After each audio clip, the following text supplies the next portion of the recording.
presentation contains current opinions of Moe Javaid, Chief Investment Officer of Compact Asset Management, a registered investment advisor, and are subject to change. Nothing in this presentation should be considered investment advice. We make no assurance that Moe's opinions or illustrations will accurately predict future prices or financial markets. In no event is past performance a guarantee of future performance. A detailed disclosure can be found at the end of the presentation. And now here's Moe. Hello everyone, and welcome to the Compact Market Wrap Weekly Update for April the 20th, 2026. I'm Moe Javaid, joined by Javaid Ansari, Executive Vice President of Compact Asset Management.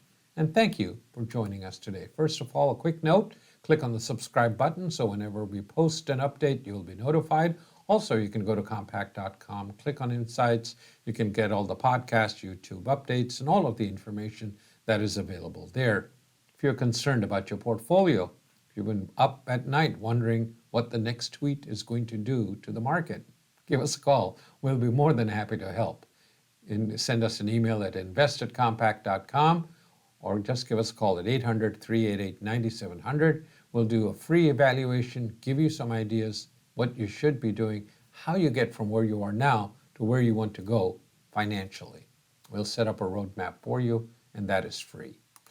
Looking at last week's numbers, Javaid, incredible week in the market.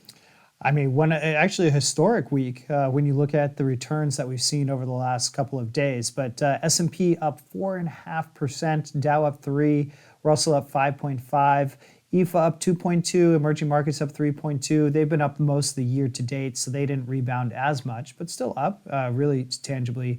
And the big winner last week was the NASDAQ, up 6.84%. I was looking at some of the numbers, and this is the epitome of a V-shaped recovery.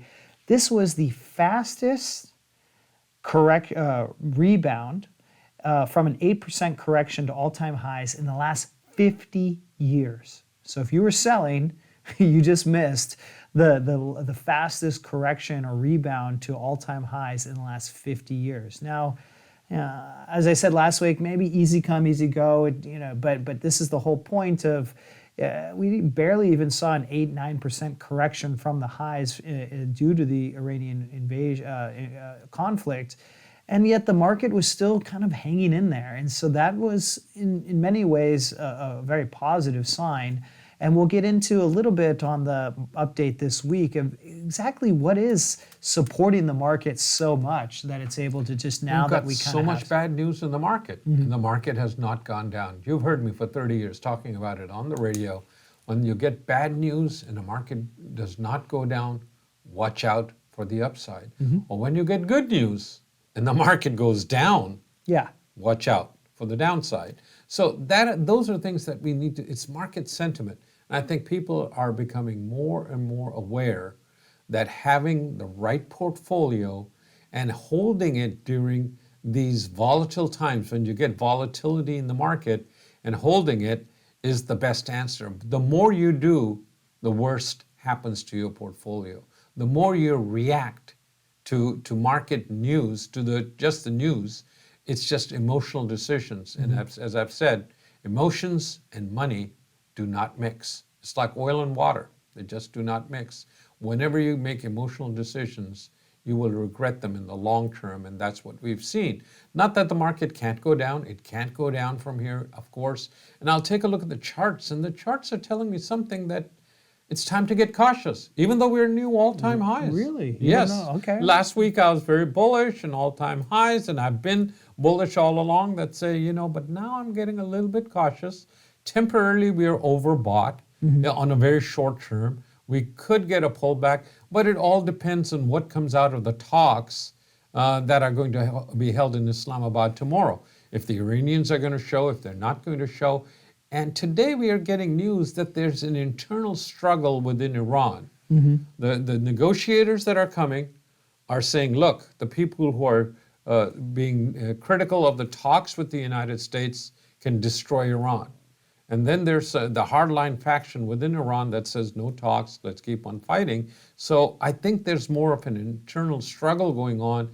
There's people who want to make the deal and people who do not want to make a deal. So it's going to depend on who wins out in Iran. If they show up for talks tomorrow, if they show up for talks, that's going to be a big positive. And, the deal is, it's going to be figured out, I guess, if it's going to be, the U.S. wants a 20-year moratorium, The Iranians said 5-year moratorium on enrichment. It's a number. Somewhere in the middle, they'll figure it out. What happens to the yellow cake, the uranium that they've already enriched? Maybe they'll say, okay, United States, we want it all taken out of there and brought to the United States. They'll say, well, maybe it doesn't come to the United States.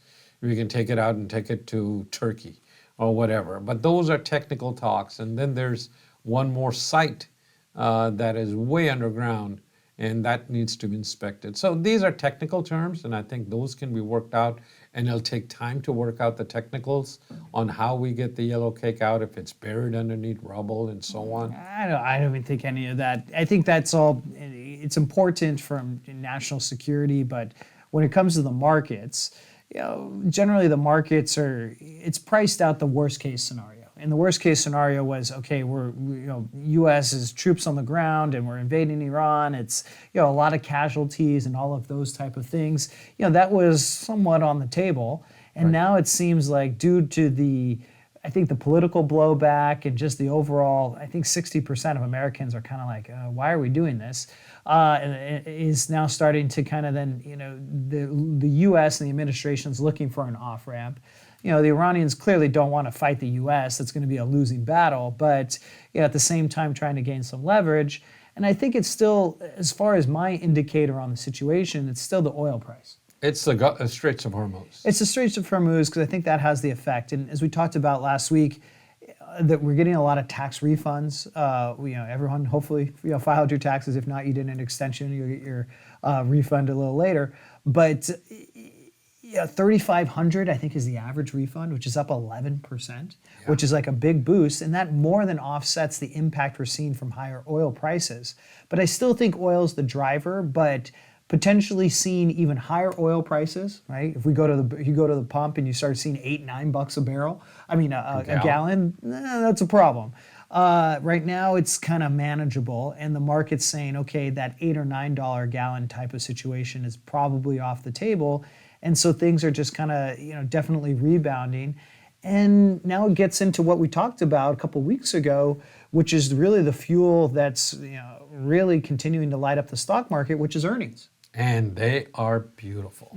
I love the earnings numbers we've gotten so far. Obviously, we'll get more. We'll talk about that, but that looks very good. Last week, technology was the big winner, gaining 8.1% on the week. That was a big bounce back. And guess what was the worst? Energy. Yep. Down 3.5%. So there was news that Iran said it's opened the Gulf of Hormuz, and then the U.S. said, wait a minute, we are not letting your ships go through. We blew up one of their ships, took it over. So that's sort of going on. But as soon as the Straits of Hormuz is open and the ships start going through, the market, oil prices, as we saw on Friday, came down a lot. And they can come right back down. And I don't think they get down to $50, $60 a barrel right away. Might take some time, but I think the market will figure it out. And once again, we'll look at the DBO chart here in the technicals, because I think that really kind of is my best indicator for are we completely out of the woods yet? Clearly things have improved. Right. But that chart is still saying, we're not quite there yet. We're getting closer to the bottom. And this is why I like to look at charts and ranges to really then give you an indicator of, okay, things are kind of looking pretty good. But as you also mentioned, by the time they look good, the market's already rallied. But I still feel it's important to monitor, because now you're looking at your portfolio today at 7,100. Maybe you didn't sell, right? You wanted to sell when it was down at 66. Now it's at 7,100. You go, I don't need to sell. Well, if you wanted to sell, now's the time to take a little bit off the table. If you were nervous then and you were up at night worrying about your portfolio, then now might be the time to reevaluate, exactly. To take a look at it, see where you are, so you're not uncomfortable when you do get another pullback, which will happen. Markets go up and down. They don't go up in a straight line. Well, no, I don't even think we're done yet. I mean, like I said, I still think we've only gone down 8-9% for the year. Now, it doesn't mean we can't go higher than come down, but I still, given where the valuations are at, and I know earnings are great. I mean, we're looking at going into earnings this week. Earnings are growing at double digits. We have a 6th consecutive double-digit growth in earnings. And particularly what's bouncing back the most is these technology earnings. So the technology earnings, energy earnings were up a lot since the conflict, because clearly oil prices going up is good for energy stocks. And that's why they're up 24% year to date. Right. But now that potentially oil is not going much higher, potentially lower, as you mentioned, they've now, they're laggards, and technology has taken right back over. And the reason technology has taken over is because they have the biggest earnings. Yep. They're still making the most money. I know there's this worry about AI cannibalizing their business. The good news is that, relative to, let's say, 2000, no companies were making money in 2000. And so they just had high stock prices. And the problem when you don't make cash flow and money, it's hard to pivot. If things, if you go a strategic direction, you don't have the money to invest to potentially go a different direction. Well, the good thing about the tech companies today, even though everything has a higher valuation, let's say AI doesn't ultimately pan out, right? In terms of making all the money that hopefully it will make, and really creating all the productivity and all the hundreds of millions of dollars that they're investing in these data centers. Well, they still have all this cash flow to kind of go another direction. Right? There's still going to be growth. There's still going to be business. And so I think the market is realizing, okay, yes, we're paying a premium, but the downside is still somewhat limited as we continue this. They can handle if it doesn't pay off. They still have the cash flow, and they're not companies that might make profits somewhere in the future, like the dot-coms. And that's what I've said all along in this, that these companies are very profitable companies. They're still making money. And look at Meta. They had that world, that world that they were building, and metaverse. Metaverse. Yeah. And people are buying lots in the metaverse, and that's totally gone. Mm-hmm. But Meta still is okay. I mean, they spend great because they're still making a lot of money. That's why I think AI. I believe it's going to pay off. I don't know how, but when exactly. But I believe it's going to be the next evolution. It's not a revolution. It's an evolution where it changes things dramatically for everybody. I think oil was down last week, back below $100 a barrel, but I think we're sitting at equilibrium here, about $100 a barrel plus or minus, until we get a resolution. If we get a resolution, I think we're down to $75, $80 a barrel over the next couple of months. If we don't get a resolution and the war expands, where we start bombing Iran again, we put boots on the ground in Karg, take over Karg Island. That's where all the exports come from for Iranian exports. Then we've got a much bigger problem. And the thing I was reading some analysis this morning talking about, how much is the administration actually in control of this situation? And I think it is different, and this is what the analyst was talking about this morning, in that it's not the tariffs. The tariffs were kind of self-imposed, and then you can just take them off overnight if you realize, hey, this is too much.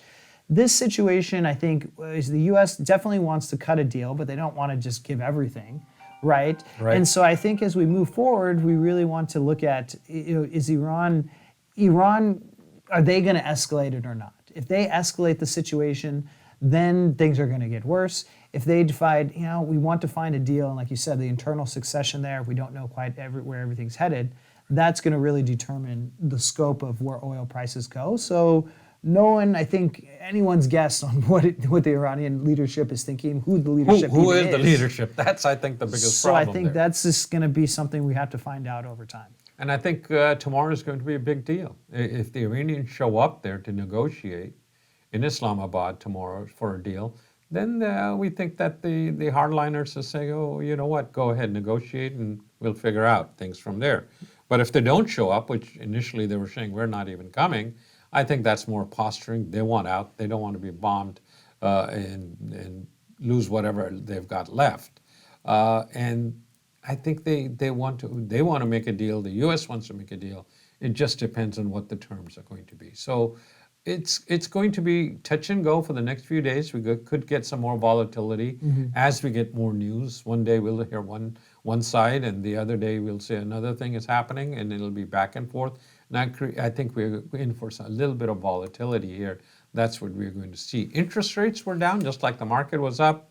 Rates were down. The 10-year is down to 4.26. And today the market didn't do much. I think it's waiting and watching also. It was flat.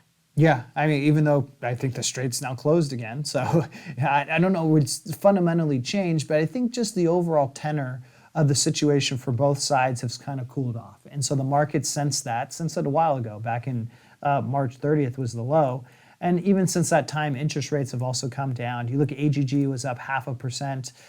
High yield bonds were up 0.66. So we'll look at the relative strength chart. That's definitely strengthened over the course of the last couple of weeks. So everything is still pointing very positive. I would just say I wouldn't be getting gangbusters with the valuations where they are today. When you see these record type of moves in a short amount of time, usually there's a little backing and filling, a little sideways, maybe consolidation or pause before then we can really continue to the upside. So you'll get some opportunities there. And once again, as long as that DBO chart and things are not escalating, I think the bottom line is if the Iranians, for whatever reason, say, forget it, we're going to start bombing oil infrastructure in the Middle East. Right. Then it's the oil prices spike and we got a big problem.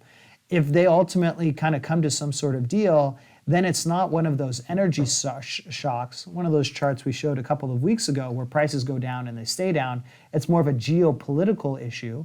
And geopolitical issues, you tend to see a V-bottom recovery and then go forward from there. So I don't think you can quite, put the label on whether it's an energy or geopolitical, event quite yet. But we're getting closer, and it is at least moved a little bit more in the direction of just a geopolitical event, which is usually a good buying opportunity. Which are usually temporary, and they're very quickly forgotten by the market. But if it's an energy event and it lasts for a long time, it's going to have an impact. I mean, we saw a similar situation when Russia invaded Ukraine. Initially, prices went up, then they came back down dramatically. And the stock market made highs and everything else. And everybody said, oh, they'll come with a resolution in the next couple of weeks. When they didn't, then the market sort of went back and forth in 22 and it came down quite a bit. So yeah, I think it's a little different than 22 in that 22 had a lot of other things going on. We were still post-COVID. You had inflation. There's a lot of bigger things going on in 22.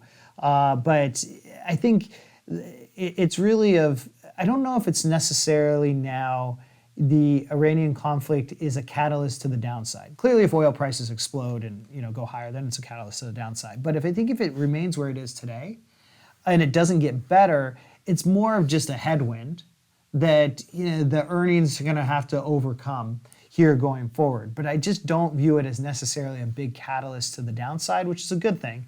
Unless there's an escalation. Yeah, of course, but it seems like the Iranians are not going in that direction. I don't know why they would go in that direction because it's really, if they go ahead and destroy all the Middle Eastern infrastructure, right? There's no one coming to their rescue in perpetuity, so they're going to have to do it on their own. And specifically, that's going to affect one of their biggest backers, China, worse, right? If they blow up all the oil refineries in Saudi Arabia, China's importing oil from Saudi Arabia and everything else. So the Chinese aren't going to be really on board with that type of escalation because they need all of that oil going forward. So I think, the Chinese are going to put pressure on the Iranians to make a deal because they get all their oil from the Middle East. It goes through the Straits of Hormuz. But this is where it gets very dynamic. And this is what I've always said. It's not so much about Iran. I think it's actually more about Russia and China and the U.S. because they're the ones that are the bigger movers, just as it's not so much about Israel and Iran. It's very much U.S. is the one negotiating, not Israel, even though Israel's doing a lot of the fighting.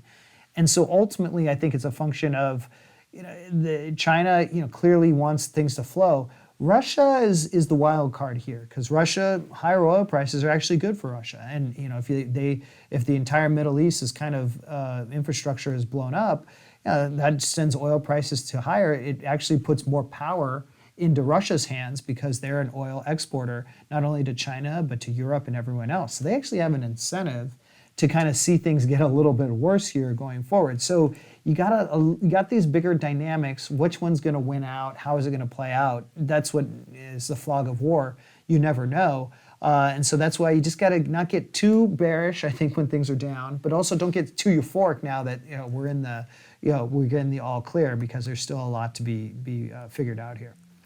Now let's talk about earnings. Look at the earnings.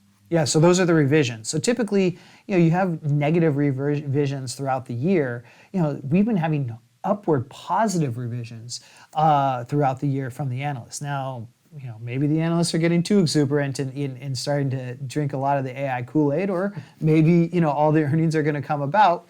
Well, time will tell. But so far, so good. But so far, so good. It's still early. So the banks did last week. What I like about bank earnings is that, they said the consumer and corporations are solid. So the consumer is continuing to spend. Corporations are not over leveraged. They're continuing to do loans and continue to grow. So the foundation there is very strong. We'll get into you kind of saw TSM and ASML. These are the big chip producers. They had record earnings, yet their stock prices were pretty kind of anemic, kind of down a little bit. They'd ran up into earnings, so they, on the actual news, they were kind of down to sideways. So I'd be interested to see as tech announces kind of later this week, but particularly next week, what is the reaction? Because Right. once, like you said, if you get really good earnings, yet the market is kind of fully priced and goes down because it's not good enough, then we're probably fully priced here and probably need a little bit more of a deeper correction to recharge the batteries before we can really charge to a sustainable upside movement. PPI was up 0.5%. Industrial production contracted a little bit. So it was mixed news. Not a lot of news, yeah. Not a lot of news. This week, the only thing we get is retail sales tomorrow, and that's about it. And then we get initial claims. So not a lot of economic news this week. Very light calendar. Yeah, I like calendar on the economic news, but there is the Senate confirmation for the Fed Chair Kevin Warsh is happening on Wednesday. So that's always a little bit. Market will be tuning into that to see exactly what's his opinions on QE versus QT, on interest rate policy, on Fed independence, all of these different things. Well, he'll be grilled on in front of the Senate.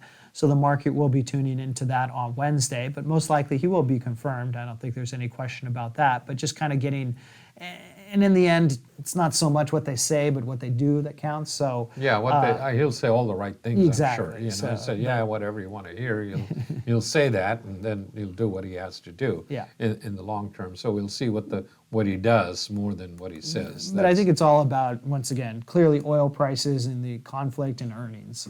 Those are three things that are going to, you're absolutely right. Those are the three things that are really going to join the market. Mm-hmm. Now, this was the daily chart of the S&P. This was the third wave up. Okay. This is the projection to where the market high should come in. And once again, if you're listening to us on the podcast, you can always just go to compact.com/YouTube, and that'll take you right to our YouTube channel, and you can see these charts and Moe's annotations right there. This was the target, 7,100 to 7,175. I don't like it when we hit targets. And this is because usually that means that's especially a fifth wave target. Fifth wave target, and that's where it looks like we're hitting. So now I think we need some backing and filling. We gapped up sharply on Friday. Mm-hmm. This gap needs to be filled right here, which is just above 7,000.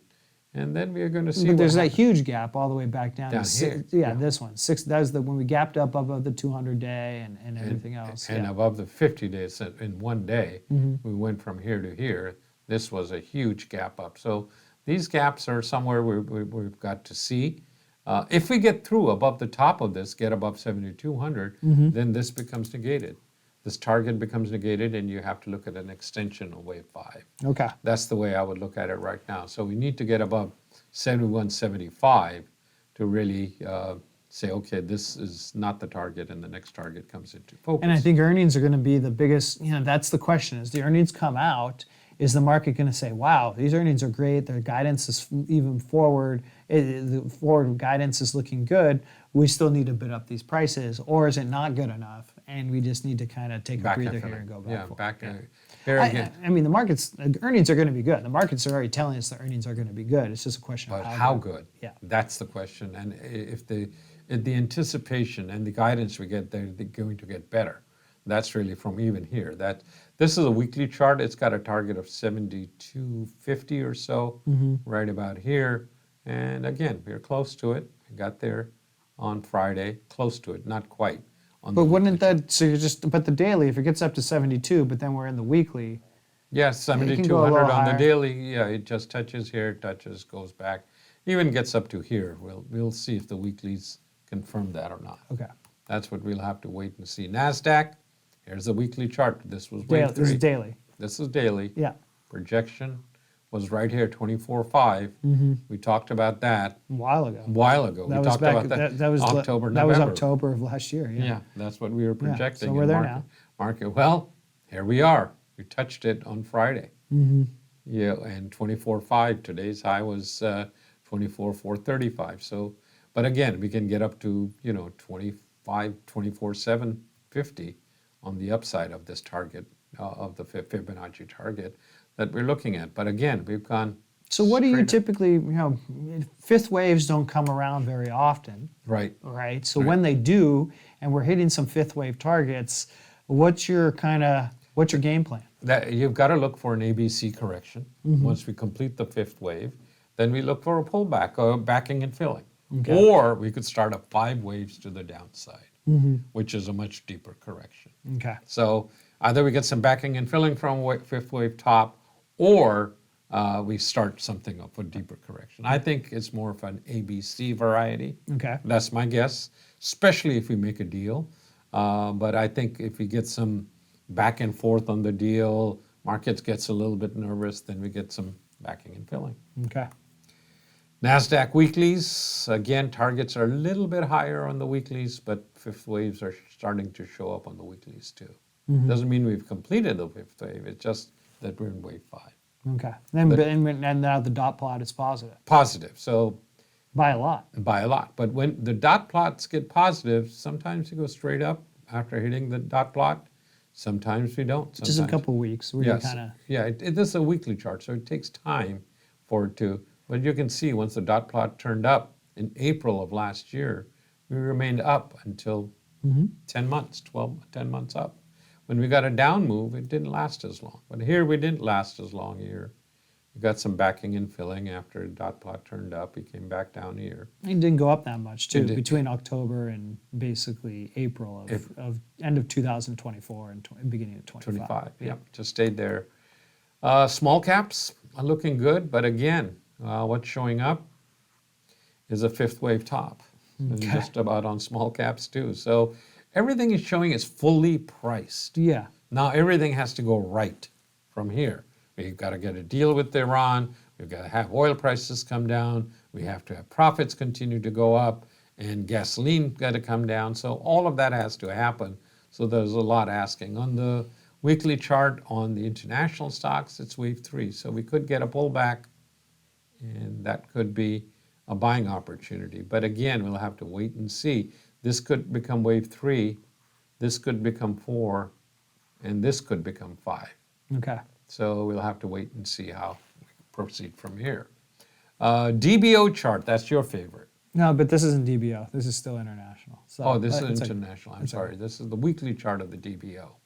Here you And go. it's been crazy. It went from here Yeah. to here. And so I was looking at we don't have the daily chart this week. We'll get it for you next week. But once again, I still think 19 is the key level. I look at some of those lows, weekly lows. We got slightly below it on Friday. We gapped up higher today. We closed, I think, at 19 and change. 1968. 1968 on DBO. So I still look at 19 as kind of that level when I'm just looking at some of these relatively. And when you see the market come down to a level, not quite be able to get below, that's where you have that support level and come back. That seems to be okay. When the market's at that low, or at low of the range, everything's positive. We're seeing Strait of Hormuz is open, or we're seeing talks, etc. When we're at the high end of the range, things are escalating. There's a lot more bombing. There's a lot more threats going on, etc. So we're towards the end of the bottom of the range. We just need to break out of that range before it's completely We all need said to and get done. below 19. 1848 is a 20-day moving average. Also, that happens to be very close. I think to that would be lows. the confirmation. Yeah, anything 1850. Yeah, that once we get below close there, and particularly on a weekly basis. Daily, you never know, but let's just, everything seems to be so fluid on a daily basis with what's happening. You really got to see. Let's get a weekly close. I think below. Changes hour 1850. by hour, not minute by minute. The news. Yeah. You can't even look at It's it. not. It's not tweets anymore. These are truths. So yeah, Exactly. truth by truth. So you got to Exactly. be ready.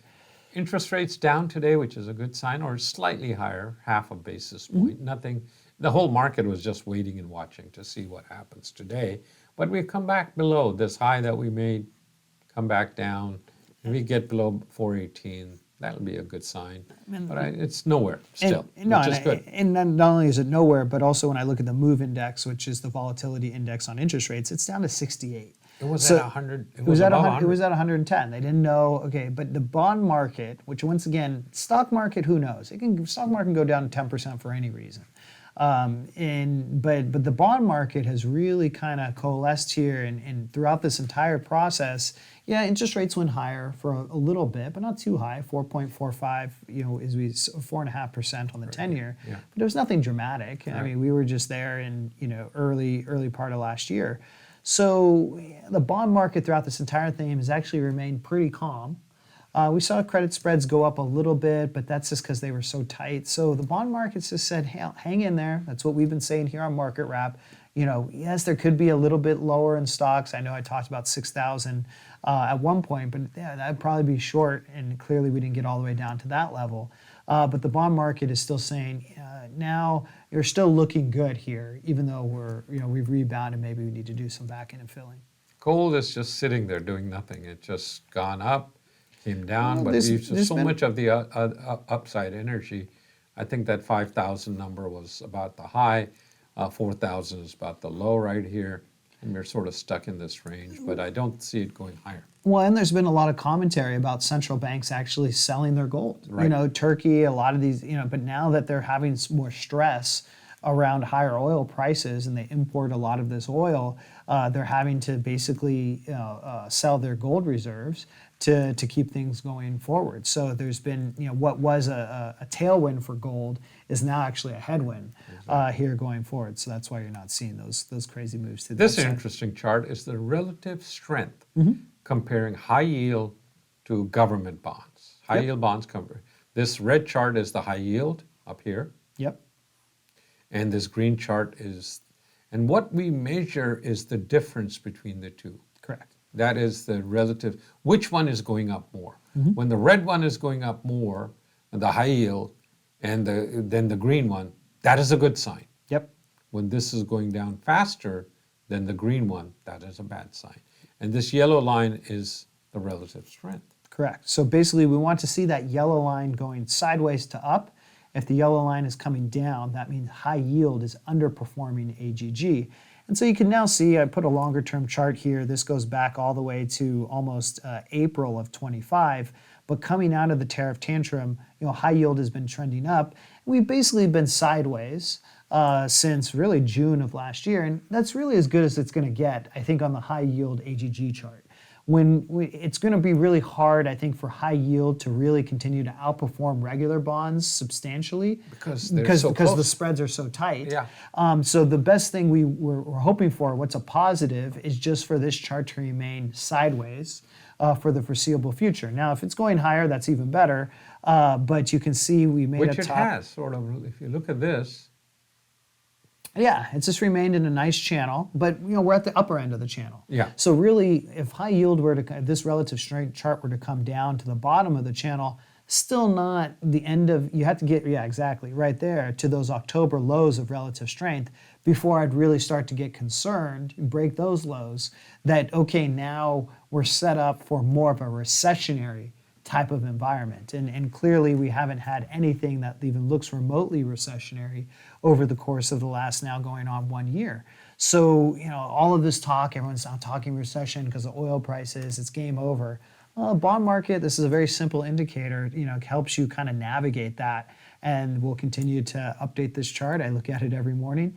But it just gives you that little extra kind of nuance of really being able to interpret the signals that different markets, particularly large markets like the bond market, are telling us and allows you to navigate things, I think, a little bit better. those are our thoughts. Those are observations for this week. We'll continue to stay tuned, see what happens in Islamabad between the talks between us and the Iranians. If you want all the information, it's there at compact.com. Click on Insights. You can see the charts that we just talked about in a lot more detail. They're all there. And there's no charge or obligation there. If you need help with your portfolio, send us an email. Do it now, not when the market is down to 6,800. Now's the time. Now's the time to reevaluate, make sure you have the right allocations, the right mix of stocks, right mix of bonds. So how old you are, what your risk factors are, what you're trying to accomplish, All of those have to be put together to come up. That's the recipe for financial success, but you have to do it in a much more calculated, unemotional manner. And it's hard to do, I understand that. But that's why we are here to help you, guide you, set up the path for you to get you where you want to go. Send us an email at invest@compact.com or call us at 800-388-9700. Those are our thoughts. Those are our observations for this week. We will be back with you next week. Until then, good trading.